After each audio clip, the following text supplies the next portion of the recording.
Hey everyone, and welcome. When we plan a big international trip, we're all about the flights, the hotels, what we're going to pack. But there's this other journey that we all take, a psychological one, that honestly, most of us completely overlook. So today, we're going to dive right into the psychology of travel and explore the mental challenges and preparations that can truly make or break an adventure. So let's start off with a question. When you think of a medical emergency that's so bad it would force someone to fly home from a trip, what comes to mind? Besides a physical injury or maybe a heart problem, what do you think is one of the top reasons for an emergency medical flight home? And the answer, which surprises a lot of people, is a psychiatric emergency. Now, that one fact really gets to the heart of what we're talking about today. Our mental health is a massive and yet often invisible part of our well-being when we travel. It's every bit as crucial as packing a first aid kit, especially when we're thousands of miles from home. Okay, so here's our game plan. We're going to follow this psychological journey from start to finish. First, we'll uncover the hidden stressors of travel. Then, we'll look at how you can prepare your mind before you even leave.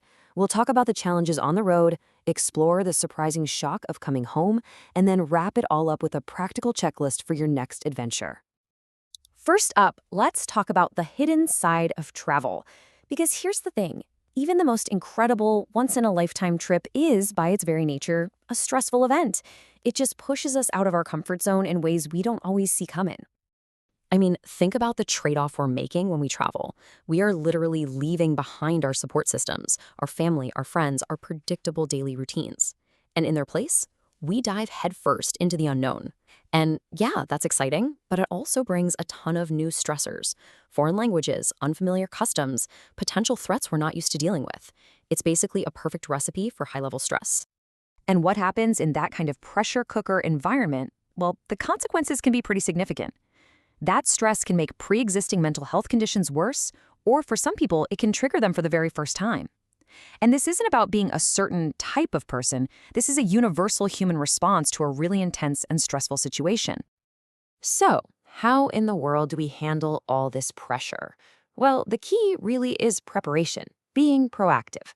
A little bit of mental prep work before you leave is probably the single most powerful tool you have for building resilience on the road. And it really boils down to 4 key steps. Number 1, talk to your doctor. Discuss your travel plans, be open about your mental health history. Second, if you take any psychotropic medications, you absolutely need a certified letter from your physician. This is so important because some countries have incredibly strict laws. Third, do your homework on your destination. The more you know, the less uncertainty you have to deal with. And finally, develop and practice your coping strategies before you go, so they feel like second nature when you actually need them. And look, this really needs to be standard practice. Talking about your mental health with your doctor before a trip should be just as routine as getting your vaccinations. That open conversation is the foundation for a safe and healthy trip. All right, so you've done your prep, you're packed, and now you're on your way. But let's be real, challenges can still pop up. This next part is all about what can happen during the journey itself, whether you're 30,000 feet in the air or on the ground in a new city. When you hear a phrase like in-flight psychiatric emergency, your mind probably jumps to some really dramatic, movie-like scenario, right? But the reality is actually pretty different. A whopping 90% of these incidents are diagnosed as anxiety states. Now, they're still very serious, but this helps demystify the problem. It's usually not some wild scene. It's most often a person having an overwhelming anxiety attack. And a very common trigger for that kind of anxiety is a phobia of flying. This is way more than just being a nervous flyer. We're talking about a disabling fear that can seriously limit a person's life. But the good news is, it's very treatable, often with things like exposure therapy and techniques that help you challenge those negative thought patterns. But the challenges don't stop when the plane lands. A totally different kind of disorientation can set in, culture shock. This is that profound, sinking feeling of being a total outsider, where everything feels different and you just feel completely alien. It's a natural reaction, but it can cause some pretty severe distress and anxiety. And to cope with all these new stresses, some travelers turn to substances, especially alcohol. And the numbers here really tell a story. For young backpackers, the rate of heavy weekly drinking nearly doubles when they're traveling. That freedom from the usual rules at home can feel great, but it can also trigger a relapse or lead to really dangerous situations, especially when you remember that laws in other countries can be extremely strict. And this is a huge point. If you do need help, getting it abroad can be a whole different ballgame. Just think about the obstacles. The quality and availability of care can be all over the place. You might be dealing with a serious language barrier with your doctor, and you're suddenly operating under a legal system you know nothing about. It's a world away from what you're used to back home.